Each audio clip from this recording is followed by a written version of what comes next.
Hello बच्चों, आज का हमारा टॉपिक है कि डीसी जो होता है हमारे पास वो हमें झटका क्यों नहीं देता है, और बल्कि जब हम एसी में देखते हैं एसी हमें शॉक देते हैं। तो हमारे पास जो छोटी बैटरी होती है प्लस माइनस वाली, ये देखोगे ये हमारे बैटरीज होती है।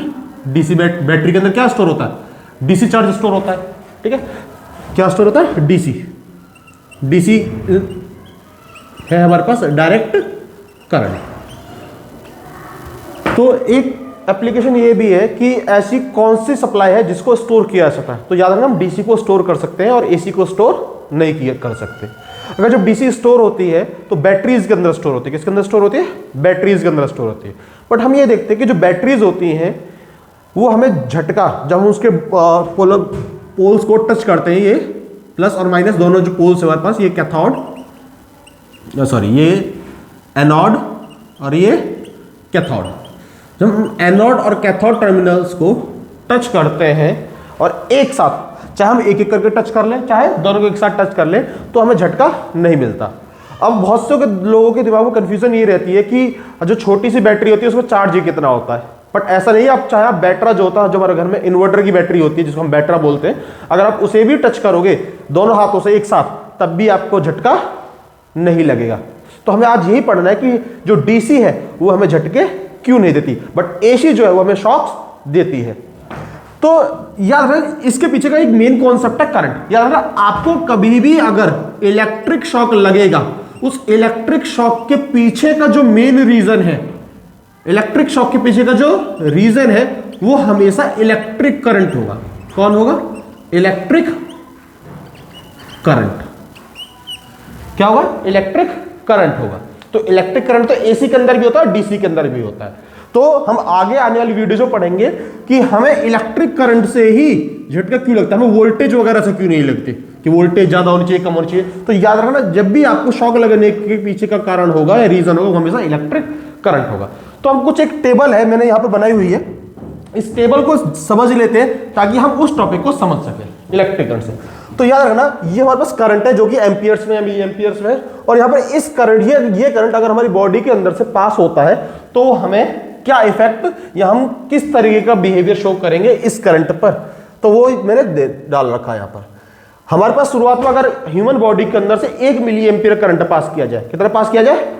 1 मिली एम्पियर करंट पास किया जाए, यानी 0.001 एम्पियर करंट पास किया जाए, तो हमें जो महसूस होगा, जो हमें हमारी बॉडी में इफेक्ट पड़ेगा, वो फेंट टिंगलिंग हो। टिंगलिंग मतलब बहुत हल्की सी झंझनाहट, ना के बराबर की झंझनाहट, क्योंकि फेंटेड टिंगलिंग है यहाँ पर।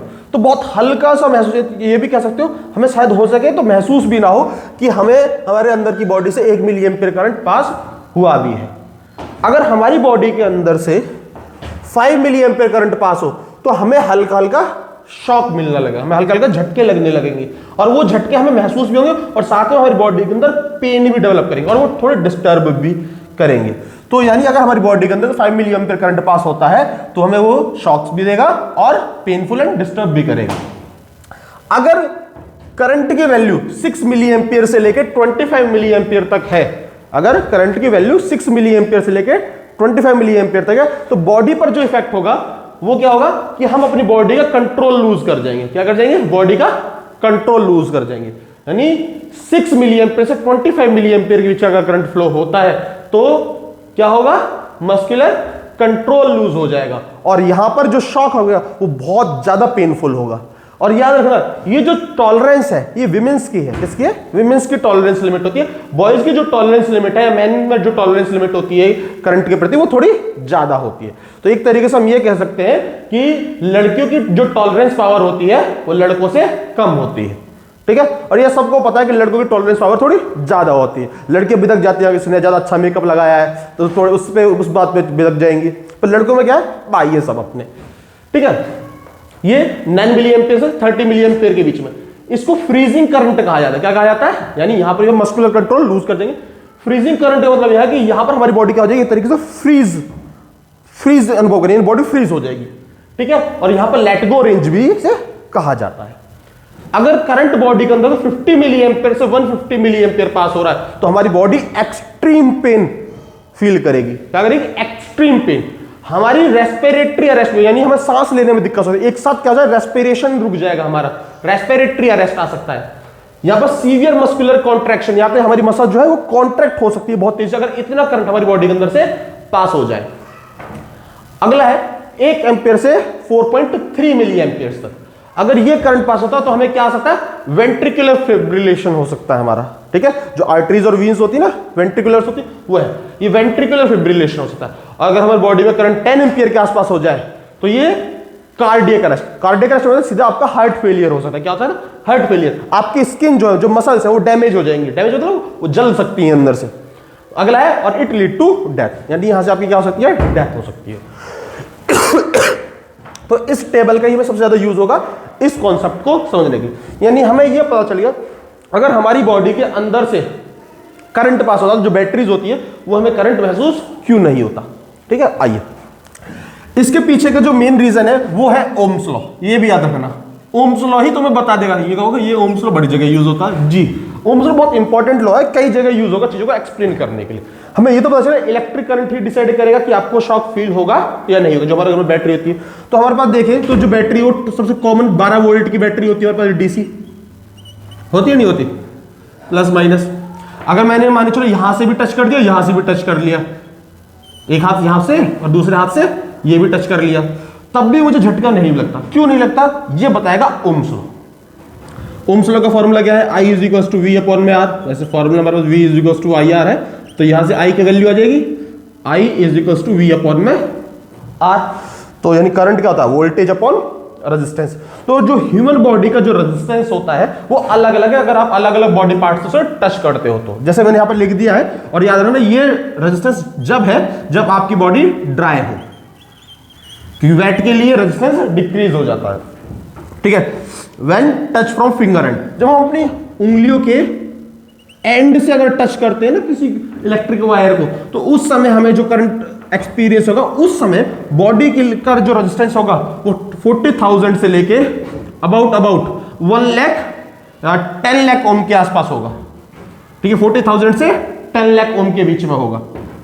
और जब हम अपने उस वायर को हाथ से होल्ड कर लेते हैं ऐसे, तो उस समय हमारी बॉडी का रेजिस्टेंस उसके लिए होता है 15,000 से 50,000 ओम के बीच में, 50,000 से 50,000 ओम के बीच में, 15 से 50 के बीच में, ठीक है।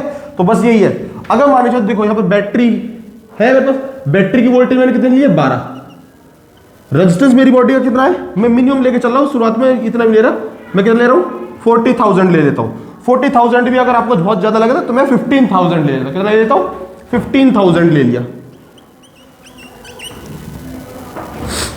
तो कितना हो जाएगा, 4 अपॉन में 5,000, ठीक है। इसको मैं इस तरीके से भी लिख सकता हूं क्या, 4 अपॉन में 5 × 10 की पावर 3।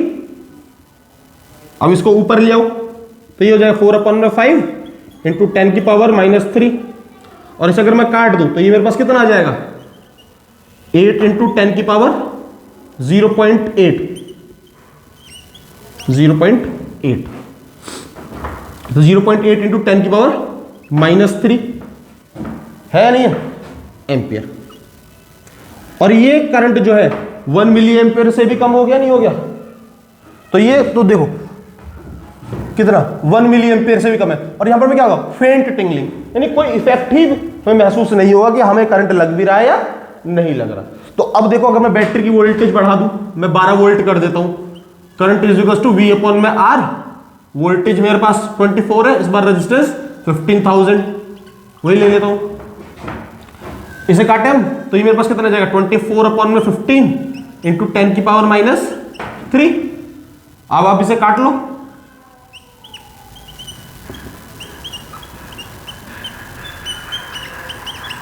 ठीक है। तो ये कितना, इसे काट लोगे तो ये भी कितना आएगा, ये इससे तो 6 मिली एम्पियर से तो कम आएगा ही आएगा, है नहीं है।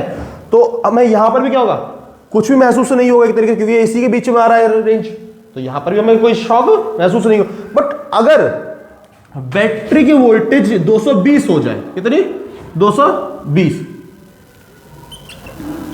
करंट = वोल्टेज अपॉन रेजिस्टेंस, तो मेरे पास वोल्टेज मैंने कितनी ले ली, बढ़ाकर 220 कर दी है, तो घर में भी यही आती है हमारे पास 220 अपन में रेजिस्टेंस की वैल्यू मैं कितने ले लेता हूं 15,000। आप चाहो तो बढ़ा सकते हो, माने चलो मैं करीब करीब इसे कर देता हूं 20,000 कर देता हूं इस बार, क्योंकि रेंज है ना हमारे पास, मैं 20,000 कर देता हूं। ठीक है, तो कितने से काट सकते हैं, 10 से काट दें,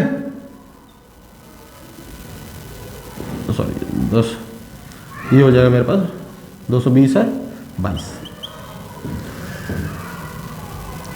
और ये हो जाएगा 22 अपॉन में 2000।